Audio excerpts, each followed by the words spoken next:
March 1943. The North Atlantic churns with 40-foot swells as HMS Orcus, a small corvette barely 200 feet long, cuts through the darkness. Below deck in the cramped radar compartment, 22-year-old leading seaman Robert Hanbury Brown hunches over a glowing circular screen that's about to change naval warfare forever. The green sweep line rotates endlessly, painting ghostly blips that appear and vanish like electronic phantoms. For the past 8 months, German U-boats have been slaughtering Allied convoys with impunity. In February alone, they sank 73 ships, totaling 403,000 tons. The Wolfpack's hunt in coordinated attacks, surfacing at night when Allied radar can't detect them, unleashing devastating torpedo salvos, then disappearing into the black depths before anyone can respond. But tonight is different. Tonight, Hanbury Brown is operating something the Germans have never seen before, a radar system so revolutionary that its existence is classified above top secret. The device humming beside him weighs barely 30 pounds, but generates more microwave power than systems 10 times its size. Its antenna, no bigger than a dinner plate, can detect objects that previous radars missed entirely. What the young sailor doesn't know is that his equipment contains a component so advanced, so crucial to Allied victory, that Winston Churchill personally authorized its transfer to American scientists in exchange for unlimited research funding. A device that 2 British professors built in a university laboratory using nothing but a copper block, a drill, and the largest horseshoe magnet they could find. The Germans think they've solved the radar problem. Every U-boat carries a METOX radar warning receiver that detects Allied radar transmissions from 30 miles away, giving submarines plenty of time to dive before aircraft or ships can attack. The system has been so effective that U-boat commanders have grown confident, almost arrogant. They surface at night, recharge their batteries, and hunt convoys knowing they'll receive advance warning of any approaching threat. What they don't realize is that the METOX system, their technological lifeline, has just become completely useless. The radar Hanbury Brown transmits on frequencies the German equipment cannot detect. To their receivers, his ship is invisible, a ghost moving silently through waters they believe are safe. Admiral Karl Dönitz, commander of Germany's U-boat fleet, has deployed 240 operational submarines across the Atlantic, the largest underwater armada in history. His Wolfpack tactics have brought Britain to the edge of starvation. Merchant ships are being sunk faster than Allied shipyards can build them. In the first quarter of 1943, German submarines destroyed over 1 million tons of Allied shipping, while losing only 15 U-boats in return. The mathematics are brutal and unsustainable. At current loss rates, Britain will exhaust its food reserves within 4 months. The island nation that has defied Nazi Germany for 3 years faces defeat not through invasion, but through strangulation of its supply lines. But the numbers are about to change dramatically, thanks to a discovery made in a cluttered laboratory at the University of Birmingham. In February 1940, 2 physics professors named John Randall and Harry Boot were struggling with a seemingly impossible problem. Existing radar systems operated on wavelengths too long to detect small objects like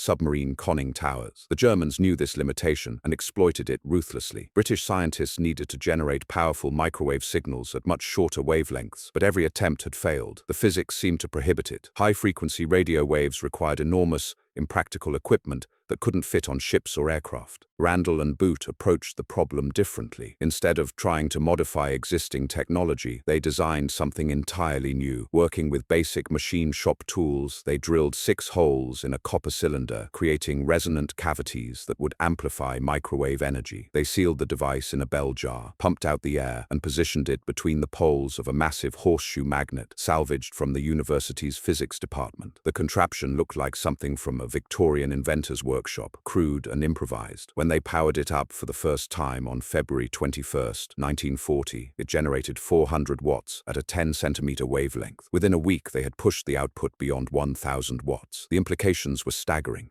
Previous microwave generators produced mere milliwatts. Randall and Boot's cavity magnetron generated thousands of times more power from a device the size of a small book. Within months, engineers at General Electric had refined the design to produce 25,000 watts. By 1941, versions generating over 100,000 watts were rolling off production lines. The magnetron didn't just improve radar, it revolutionized it completely. Suddenly, radar systems that had required massive antennas and enormous power supplies could be miniaturized to fit on small escort vessels and aircraft. The British government immediately classified the magnetron at the highest security levels. Only a handful of scientists and military officials knew it existed. But Britain lacked the industrial capacity to mass-produce the devices quickly enough to change the course of the war. In September 1940, Churchill made one of the most consequential decisions of the conflict. He authorized the teasered mission, sending a small delegation of scientists to the United States carrying Britain's most closely guarded military secrets. Hidden in their luggage was a working cavity magnetron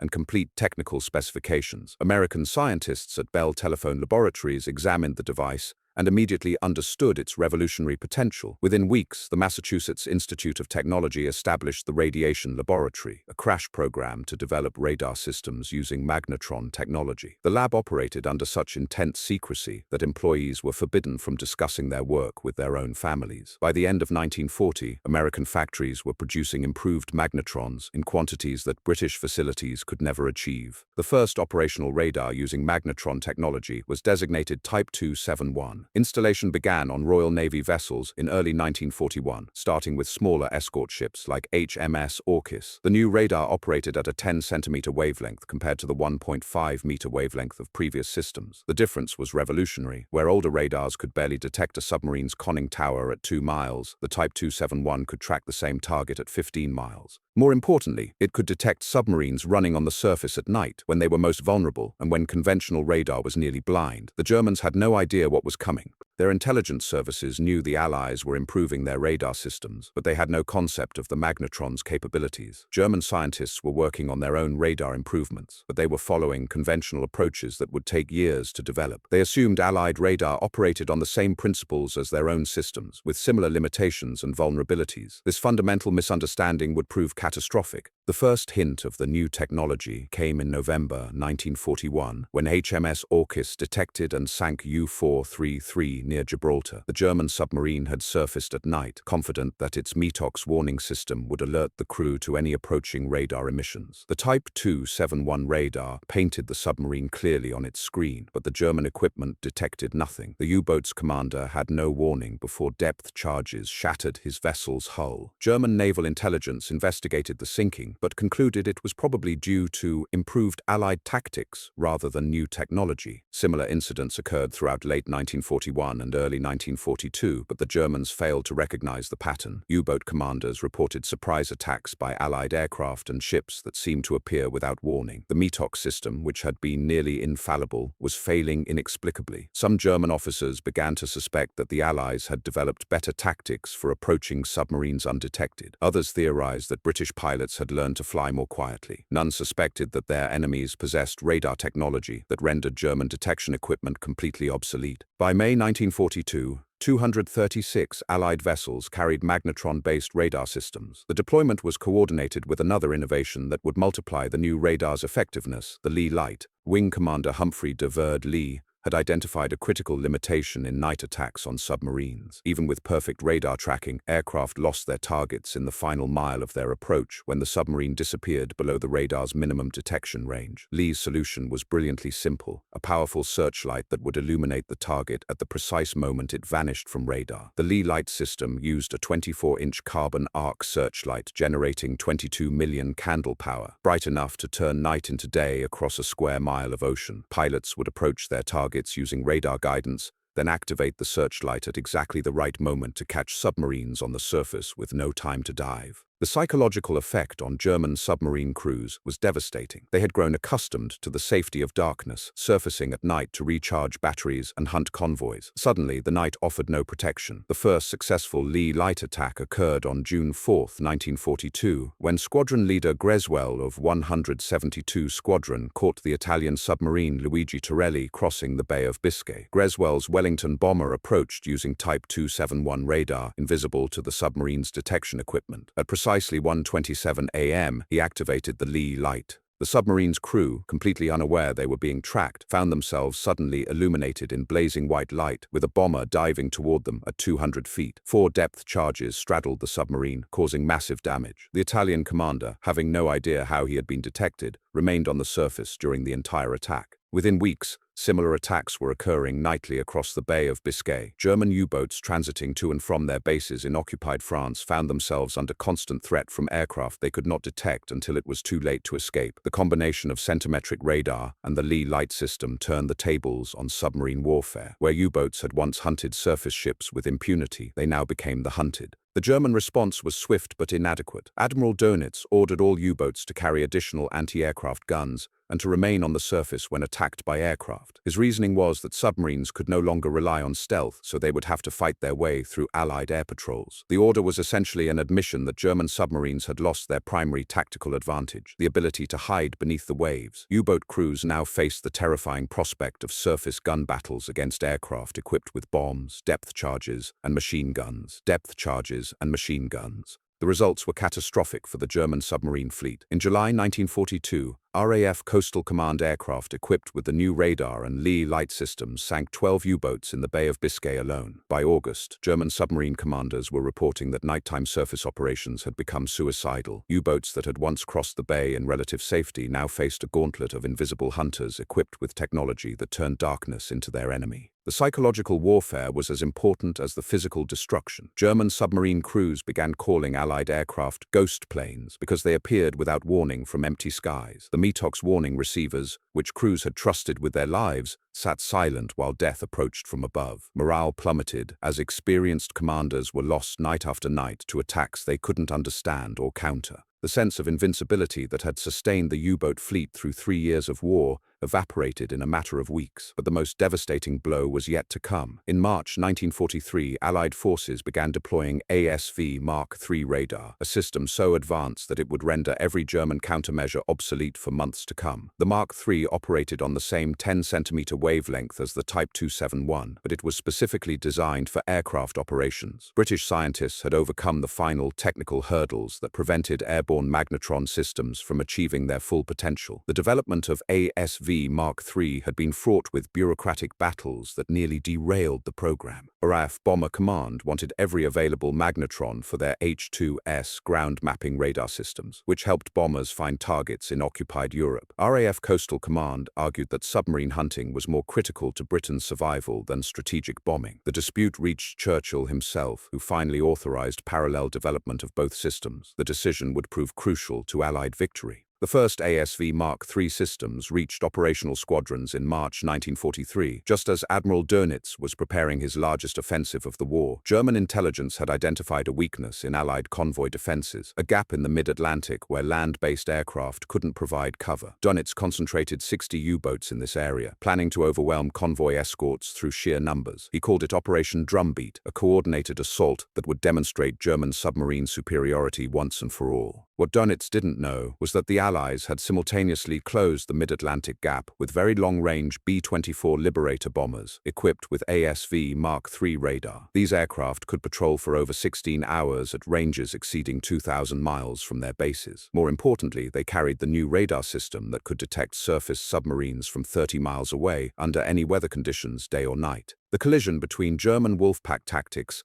and Allied magnetron technology occurred during the first 2 weeks of May 1943. Convoy ONS-5, consisting of 43 merchant ships, became the focal point of the largest submarine battle in history. Dönitz deployed 51 U-boats against the convoy, confident that sheer numbers would overwhelm the escorts. The German submarines began their attack on May 4th, using traditional tactics that had proven successful for 3 years. But this time, the mathematics of submarine warfare had changed fundamentally. Allied escort ships and aircraft could detect attacking U-boats long before the submarines could close to torpedo range. The Type 271 radar painted clear pictures of surface submarines up to 15 miles away, while ASV Mark III-equipped aircraft tracked submerged boats by their periscopes and snorkels. German submarines found themselves under constant attack by enemies they couldn't see until it was too late to escape. The slaughter began on May 5th, when HMS Duncan, equipped with Type 271 radar, detected U-125 at 8 miles range during a night surface attack. The German submarine's crew had no warning before depth charges destroyed their boat. Throughout the night, similar scenes played out across the convoy's defensive perimeter. U-boats that attempted to surface for battery charging or torpedo attacks were immediately detected and destroyed. Those that remained submerged found themselves tracked by aircraft using radar to spot their periscopes. By May 6th, Donitz had lost 8 submarines with only 2 merchant ships sunk in return. The exchange ratio that had favored Germany throughout the war had suddenly reversed. German radio intercepts revealed growing panic among U-boat commanders who couldn't understand how Allied forces were detecting their boats with such accuracy. Some suspected sabotage. Others theorized that the Allies had developed new acoustic detection methods. None guessed the truth about magnetron radar. The battle reached its climax on May 7th, when a coordinated attack by 6 U-boats against the convoy's rear guard resulted in the destruction of 5 German submarines. HMS Vedette, using Type 271 radar, tracked the attacking boats from the moment they surfaced. The corvette's captain, Lieutenant Commander Raymond Hart, later described the engagement as shooting fish in a barrel. The German submarines appeared clearly on his radar screen, allowing precise depth charge attacks that destroyed each boat within minutes of detection. Lieutenant Hans Joachim Schwantke, commanding U-43, transmitted the final radio message from his submarine at 03:47 hours on May 7th. Under continuous radar attack by invisible enemies. Cannot surface, cannot submerge safely. This is impossible. How do they see us? The transmission ended abruptly when depth charges from HMS Pelican shattered his boat's pressure hull. Schwantke and his crew of 45 men died without ever understanding how they had been detected. The psychological impact on surviving German submarine crews was devastating. Kapitänleutnant Klaus Bargsten, commanding U-521, wrote in his war diary, "The enemy has eyes in the darkness. They find us wherever we hide. Our detection equipment shows nothing, but they track us like hunting dogs following a scent. This is not warfare. This is slaughter." Bargsten's submarine was sunk 3 days later by HMS Snowflake, whose Type 271 radar had tracked the boat for over an hour before the attack. By May 10th, Donitz faced a crisis that threatened the complete destruction of his submarine fleet. In 6 days of combat, he had lost 15 U-boats while sinking only 6 merchant ships. The loss rate was unsustainable. More importantly, his most experienced commanders were dying faster than training schools could replace them. Men who had survived dozens of patrols were being killed by enemies they couldn't detect using tactics they couldn't counter. The German admiral's war diary entry for May 11, 1943, reveals his growing desperation. "The enemy's detection capabilities have improved beyond all expectation. Our boats report attacks by aircraft and ships that appear without warning. The METOC system provides no advance notice. Either the enemy has developed silent aircraft and ships, which is impossible, or they possess detection methods unknown to our intelligence services." Donitz was closer to the truth than he realized. But German science was years behind Allied magnetron technology. The final phase of the May 1943 battle demonstrated the complete superiority of Allied radar systems. On May 12th, U-89, under Kapitänleutnant Dietrich Lohmann, attempted to attack convoy HUX-237 using traditional Wolfpack tactics. The submarine surfaced at night 20 miles from the convoy, confident that darkness and distance would provide concealment. HMS Hesperus, equipped with Type 271 radar, detected the submarine immediately and began tracking its approach. What followed was a textbook demonstration of how magnetron radar had revolutionized naval warfare. Captain Donald McIntyre aboard HMS Hesperus could observe U-89's every movement on his radar screen. When the German submarine attempted to dive, its periscope remained visible to the radar. When it surfaced to recharge batteries, the entire boat appeared as a clear blip. McIntyre maneuvered his destroyer to intercept the submarine's predicted position, arriving at the precise moment and location where U-89 would surface for its attack run. The German submarine broke the surface at 02:30 hours, exactly where McIntyre had predicted. U-89's crew had barely opened the conning tower hatch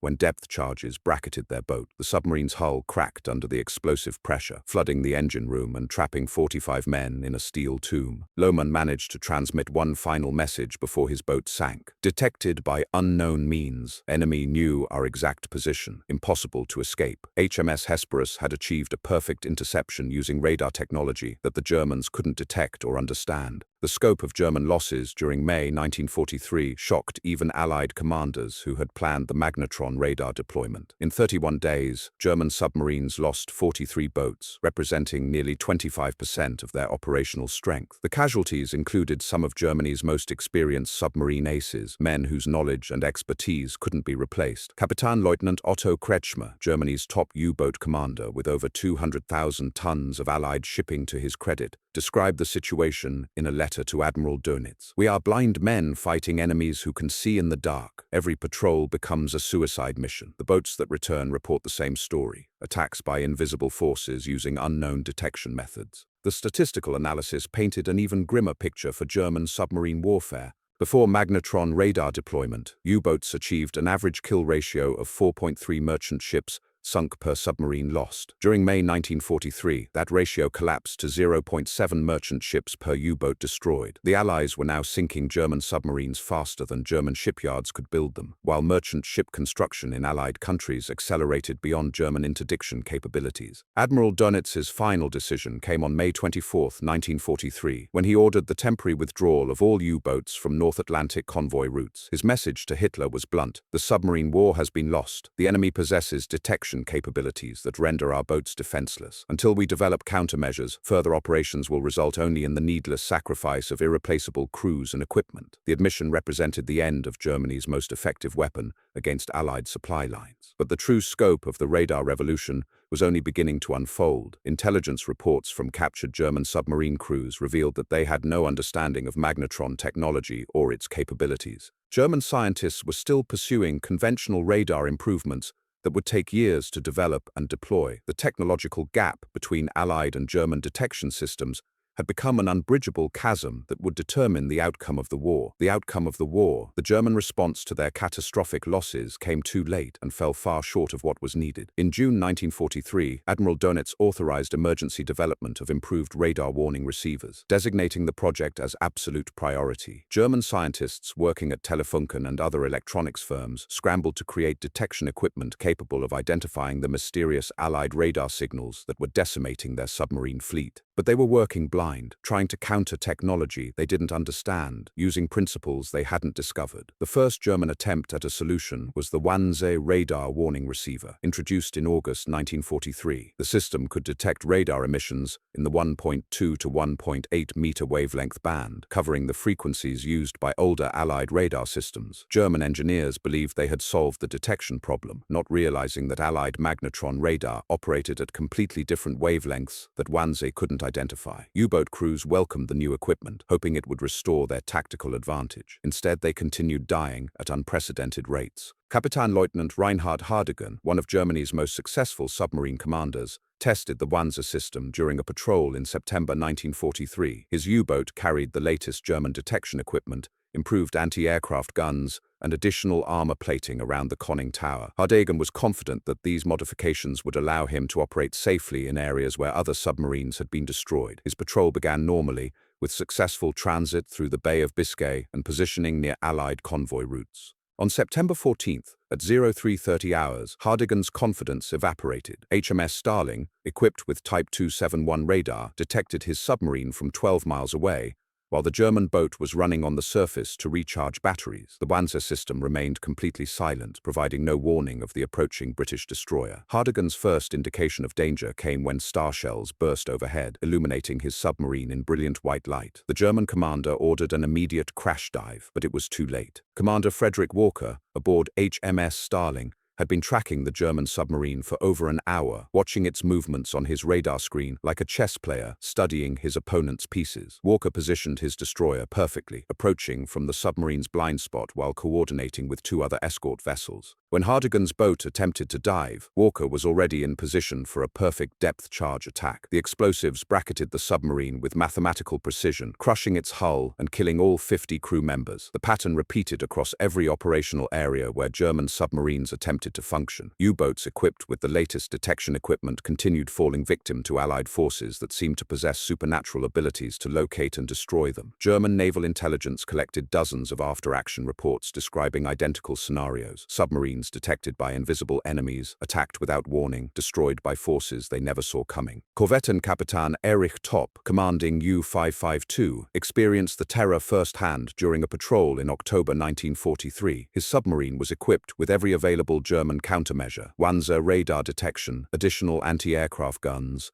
improved acoustic dampening, and enhanced periscope optics. Topp had survived 27 previous patrols and sunk over 180,000 tons of Allied shipping. He understood submarine warfare better than almost any man alive. None of that experience prepared him for what happened on October 8th, Top was stalking convoy SC-143, using traditional Wolfpack tactics that had proven successful for 3 years. His submarine approached the convoy at periscope depth, maintaining perfect stealth discipline. The German commander could see merchant ships clearly through his periscope, fat targets loaded with supplies bound for Britain. He selected the largest tanker as his primary target and began calculating the torpedo firing solution. Everything appeared normal until HMS Keppel appeared directly ahead of his periscope, bearing down on his exact position at flank speed. Lieutenant Commander Joe Baker Creswell aboard HMS Keppel had been tracking U-552 for 45 minutes using Type 271 radar. The German submarine's periscope created a clear signature on his screen, allowing perfect tracking of its approach to the convoy. Baker Creswell maneuvered his destroyer to intercept the submarine's predicted position, timing his attack for maximum effectiveness. When Top raised his periscope for a final observation, he found himself staring at a British destroyer's bow wave less than 400 yards away. The German commander ordered emergency deep and full ahead, but modern destroyers were faster than submerged submarines. HMS Keppel's depth charges found their target with devastating accuracy. U-552's pressure hull cracked under the explosive force, flooding 3 compartments and trapping the crew in a crippled submarine. Top managed to blow his ballast tanks and surface, only to find himself surrounded by 3 Allied escort vessels with guns trained on his conning tower. As Top climbed from his submarine's hatch to surrender, he called across the water to Baker Creswell. "How did you find us?" "Our detection equipment showed nothing. You appeared like a ghost ship." The British commander's response was carefully diplomatic. "Better training and improved tactics." Neither man knew that the real answer lay in a device the size of a small book, generating microwave energy that German science couldn't detect or counter. The interrogation of captured German submarine crews provided Allied intelligence with disturbing insights into enemy morale and capabilities. Oberleutnant Klaus Hartmann, captured when U-441 was sunk in November 1943, told his interrogators, "We are fighting an enemy that can see through water and darkness. They know where we are before we know where they are. Many of our crews believe the Allies have developed supernatural powers or recruited psychic spies. The rational explanation is that they possess technology we cannot understand." German attempts to reverse engineer Allied radar technology failed completely. Technicians examining damaged Allied aircraft occasionally recovered fragments of radar equipment, but the magnetron components were either destroyed in crashes or deliberately sabotaged by aircrew before capture. German scientists could observe the effects of Allied radar superiority, but couldn't determine the underlying principles that made such performance possible. They were trying to solve a puzzle with most of the pieces missing. The psychological warfare aspect of magnetron radar proved as devastating as its tactical applications. German submarine crews developed what medical officers termed radar anxiety, a condition characterized by hypervigilance, insomnia, and paranoid behavior. Men who had previously been confident in their abilities now jumped at every sound, convinced that invisible enemies were tracking their movements. The stress of constant vulnerability to undetectable threats broke down even experienced veterans. Fregattenkapitän Heinrich Lehmann-Willenbrock, one of Germany's most decorated submarine commanders, described the psychological impact in his personal diary. "We are being hunted by ghosts. The enemy strikes without warning from empty seas and clear skies. Our detection equipment is useless. Our tactics are obsolete. Our training is inadequate. We sail into battle knowing we will probably die without ever seeing our killers. This is not war, this is execution."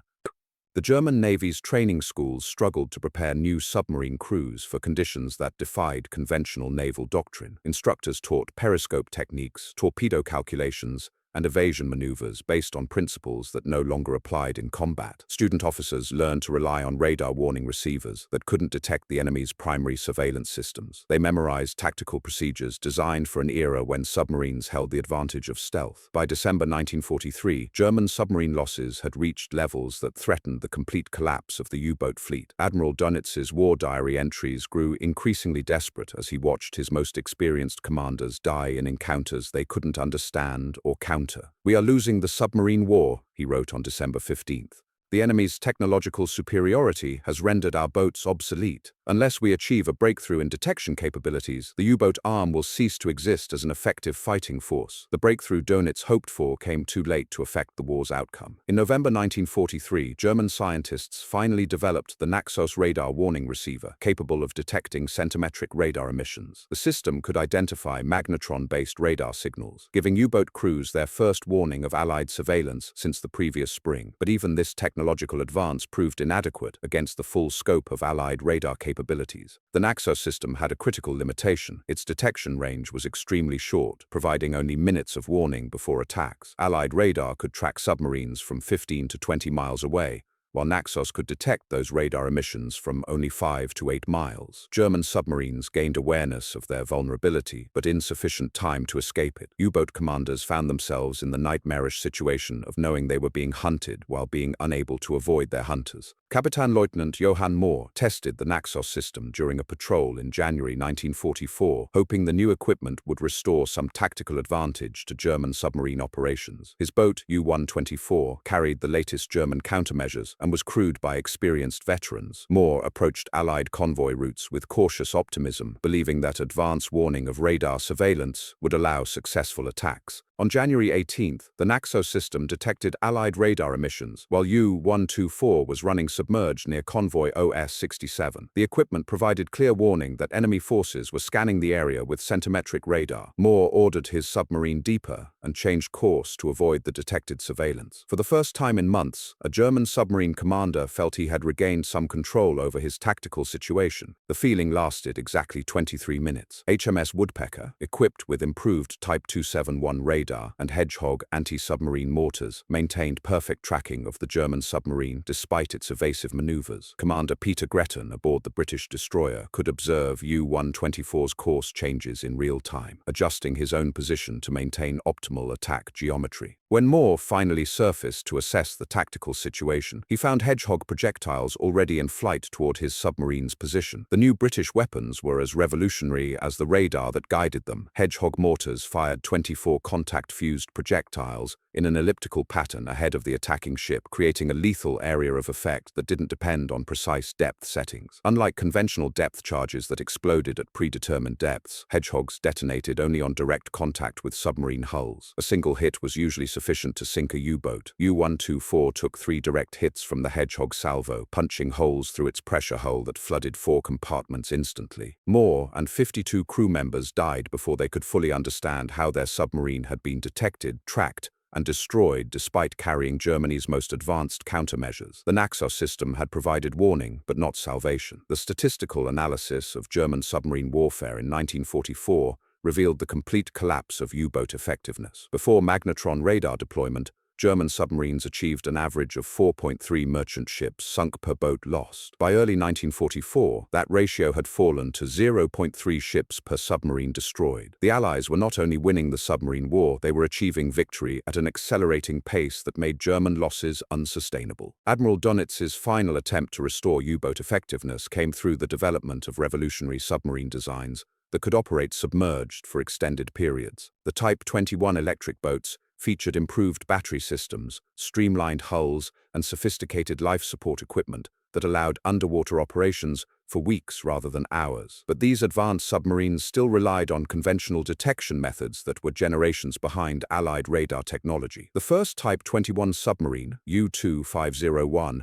began sea trials in April 1944 under the command of Korvettenkapitän Adalbert Schnee, one of Germany's most experienced submarine commanders. The boat represented the pinnacle of German submarine engineering, incorporating lessons learned from 4 years of warfare. Schnee was confident that the new submarine's capabilities would restore German tactical advantages and allow effective operations against Allied convoys. The confidence proved misplaced. During U-2501's first combat patrol in May 1944, the submarine was detected and tracked by HMS Loch Killen using Type 271 radar before the German crew even realized they were in enemy-controlled waters. Commander Anthony Storrs aboard the British frigate observed the German submarine's approach on his radar screen, noting its improved underwater speed and maneuverability. But enhanced performance couldn't overcome the fundamental problem. Allied radar could track any submarine that surfaced, regardless of its technological sophistication. The final phase of the submarine war demonstrated that technological superiority, once achieved, could be nearly impossible to overcome. German submarines continued to be built and deployed throughout 1944 and early 1945, but their effectiveness remained minimal. The magnetron radar revolution had fundamentally altered the balance of naval warfare, creating conditions where submarines could no longer operate with impunity against surface forces. The human cost of this technological revolution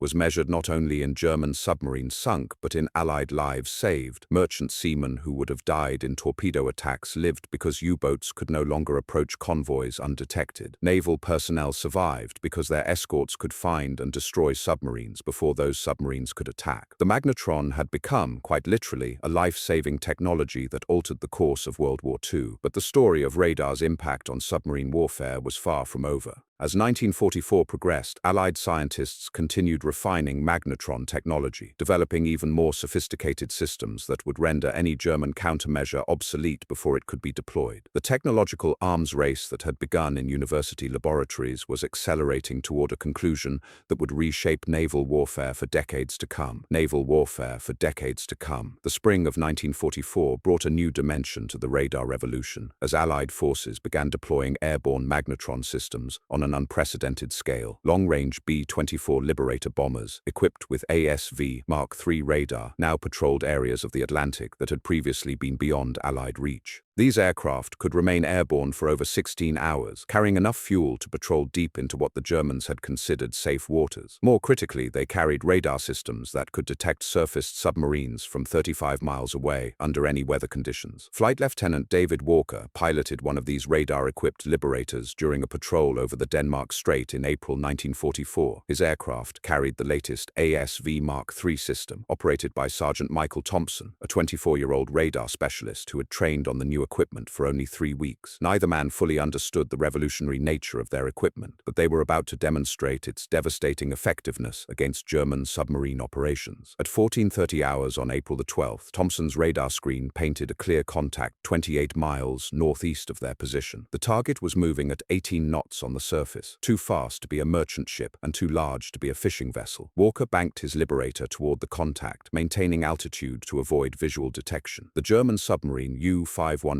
under Kapitänleutnant Werner Henke was running on the surface to recharge batteries while transiting to patrol areas near the American coast. Henke commanded one of Germany's most successful submarines, with over 160,000 tons of Allied shipping to his credit. His crew was experienced, his boat was equipped with the latest German countermeasures, and his tactical skills had been honed through 23 previous combat patrols. None of that experience prepared him for what happened next. The Naxos radar warning receiver remained silent as Walker's Liberator approached from high altitude. The German crew had no indication that death was diving toward them at 250 miles per hour. Walker began his attack run from 8,000 feet, using radar guidance to position his aircraft for maximum effectiveness. Thompson continued providing precise targeting information as the Liberator descended toward the unsuspecting submarine. At 2,000 feet, Walker could see U-515 clearly through his bomb sight, a grey shape cutting through blue water with white foam streaming from its bow. The German submarine's crew remained at their surface stations, completely unaware of the approaching bomber. The attack lasted exactly 47 seconds from the beginning of Walker's dive to the moment his depth charges struck the water around U-515. Henke's first indication of danger came when aircraft engines roared overhead.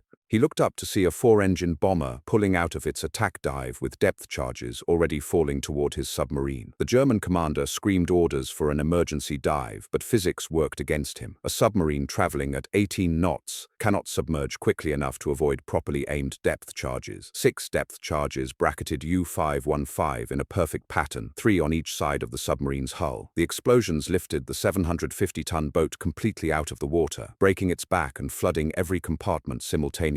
Henke and 53 crew members died instantly when the submarine's pressure hull collapsed under the explosive shock. Walker's Liberator had achieved a textbook kill using radar technology that the Germans couldn't detect, understand, or counter. Similar attacks occurred daily throughout the spring and summer of 1944, as Allied aircraft equipped with magnetron radar hunted German submarines across every ocean. The psychological impact on surviving German crews was catastrophic. Men who had joined the submarine service seeking the relative safety of underwater warfare found themselves more vulnerable than infantry soldiers in front-line trenches. At least soldiers could see their enemies and attempt to fight back. Submarine crews died without warning, killed by invisible forces they never had a chance chance to engage. The German Navy's medical officers reported an epidemic of psychological casualties among submarine personnel. Men who had previously shown exceptional courage under fire now refused to surface their boats even when batteries were nearly exhausted. Others suffered complete nervous breakdowns, becoming catatonic when ordered to periscope depth. The most experienced commanders requested transfers to surface ships, preferring the known dangers of conventional naval warfare to the supernatural terror of submarine operations. Korvettenkapitan Reinhard Suren, one of Germany's top submarine aces with over 200,000 tons of Allied shipping destroyed, wrote to his wife in May 1944, "We are no longer warriors. We are victims waiting for execution. The enemy can see us wherever we go, whatever we do. They strike from empty skies and vacant seas. I have been in this war since the first day, but I have never felt so helpless. We are fighting ghosts with our eyes closed." The technological disparity became even more pronounced as Allied scientists developed improved magnetron systems throughout 1944. The ASV Mark IV radar, introduced in June, could detect submarine periscopes and snorkels from 15 miles away, even in heavy seas. German submarines could no longer safely observe surface conditions or ventilate their boats without risking immediate destruction. The underwater environment that had once provided protection became a suffocating prison where crews slowly asphyxiated rather than risk detection. U-boat commanders developed increasingly desperate tactics to counter Allied radar superiority. Some attempted to operate entirely submerged, using battery power for extended periods until their boats became uninhabitable. Others tried surfacing only during severe storms, hoping that weather conditions would mask their radar signatures. A few experimented with coating their submarines' conning towers with radar-absorbing materials scrounged from damaged aircraft. None of these measures proved effective against magnetron technology. Kapitänleutnant Wolfgang Luth, commanding U-181, attempted one of the most innovative countermeasures during a patrol in July 1944. His submarine carried experimental equipment designed to jam Allied radar by broadcasting interference signals on suspected enemy frequencies. German scientists theorized that powerful radio transmissions might blind Allied radar operators or create false contacts that would confuse attack calculations. The equipment was heavy, unreliable, and required enormous amounts of electrical power that submarines could barely spare. Luth's first attempt to use the jamming equipment occurred on July 18th, while his submarine was being stalked by HMS Wren, a British frigate equipped with Type 271 radar. Lieutenant Commander James Rowland aboard the frigate had been tracking the German submarine for over an hour, watching its movements on his radar screen with scientific precision. When U-181 activated its jamming transmitters, the effect on British radar was negligible. The magnetron operated on frequencies that German equipment couldn't identify, much less interfere with effectively. The jamming attempt had an unintended consequence that proved fatal for the German submarine. The powerful radio transmissions created electromagnetic signatures that Allied direction-finding equipment could detect and triangulate with devastating accuracy. HMS Wren's communications officer immediately reported the enemy transmissions to nearby Allied aircraft, providing precise coordinates for the submarine's position. Within minutes, 2 Royal Navy Swordfish torpedo bombers were vectoring toward U-181's location. Luth realized his mistake too late. The jamming equipment had transformed his submarine from a hunted target into a broadcasting beacon that advertised its position to every Allied unit within 50 miles. He ordered the equipment shut down and attempted an emergency dive, but the Swordfish aircraft were already beginning their attack runs. The obsolete-looking biplanes carried modern torpedoes guided by the same magnetron technology that had revolutionized radar detection. The first torpedo struck U-181 amidships, flooding the engine room and trapping 23 crew members in the after compartments. The second torpedo hit the submarine's bow, destroying the torpedo room and killing another 17 men instantly. Luth managed to surface his crippled boat, only to find himself surrounded by Allied vessels converging on his position. As he prepared to abandon ship, the German commander transmitted his final message: experimental countermeasures ineffective. Enemy technology superior to all German capabilities. Recommend abandoning submarine operations until technological parity achieved. The message was intercepted by German naval communications and forwarded directly to Admiral Dönitz, who realized that his submarine fleet had reached the end of its operational effectiveness. The Admiral's war diary entry for July 19, 1944, was brutally honest. The submarine war is lost beyond any possibility of recovery. Enemy radar capabilities exceed our countermeasures by generations. Further operations will accomplish nothing except the wasteful sacrifice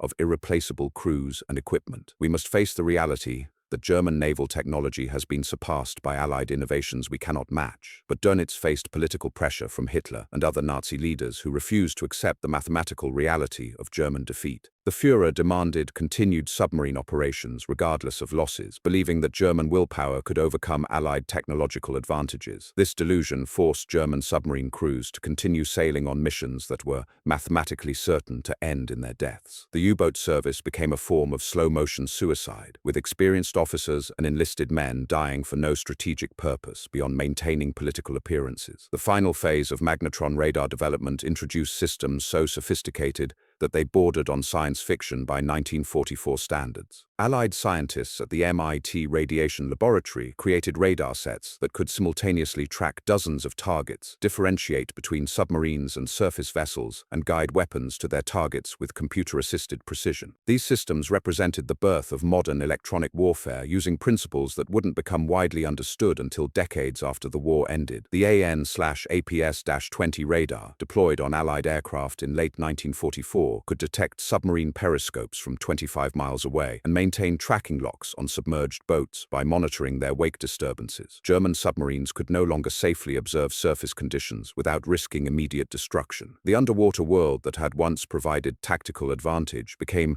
a sensory deprivation chamber, where crews operated blind while enemies tracked their every movement from above. Flight Sergeant Robert Hayes operated one of these advanced radar systems aboard a Royal Navy Avenger during a patrol over the Norwegian Sea in September 1944. His equipment could simultaneously track 12 different contacts while providing automated range, bearing, and speed calculations for each target. When his radar detected U-394 running submerged at 150 feet depth, Hayes could observe the submarine's course changes in real time, despite the boat being completely underwater. The German submarine was commanded by Oberleutnant Hans-Jürgen Zimmermann, an experienced officer who believed that deep submergence provided safety from Allied detection. His boat carried the latest German countermeasures, including improved acoustic dampening and experimental radar-absorbing coatings. Zimmermann had studied every available intelligence report about Allied capabilities and concluded that submarines running deep and quiet could avoid detection by staying below the effective range of enemy sensors. This analysis proved catastrophically wrong.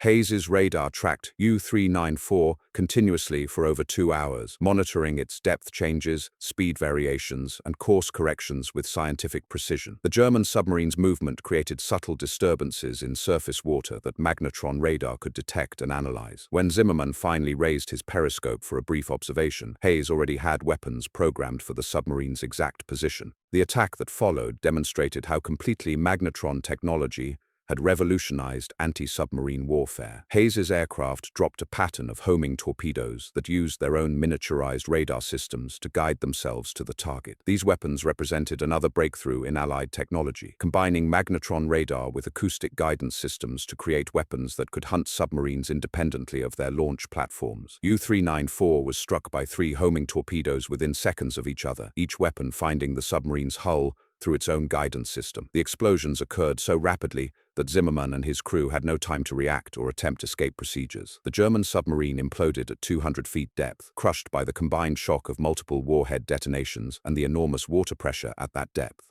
Hayes watched the attack results on his radar screen, observing the submarine's signature disappear as debris scattered across a widening area of disturbed water. The engagement had lasted less than 4 minutes from initial detection to target destruction. The German crew never knew they were being hunted until the final seconds of their lives. This represented the ultimate evolution of magnetron radar technology, weapons that could find, track, and destroy submarines without human intervention. The psychological impact of these advanced systems on German submarine crews transcended normal military morale problems and entered the realm of existential terror. Men who had volunteered for submarine service expecting underwater warfare found themselves trapped in metal coffins, while invisible enemies tracked their movements with supernatural precision. The knowledge that death could arrive without warning from weapons they couldn't see or counter broke the spirit of even the most experienced veterans. Captain zur See Victor Schütze, one of Germany's most decorated submarine commanders, wrote in his final letter before departing on what would be his last patrol, "We are sailing into certain death. The enemy possesses capabilities that render our boats obsolete. They can see through water, track us underwater, and kill us with weapons that guide themselves to our hulls. This is not warfare in any recognizable sense. This is technological execution performed by machines we cannot comprehend." Schütze's submarine, U-103, was detected by Allied radar 47 minutes after leaving its Norwegian base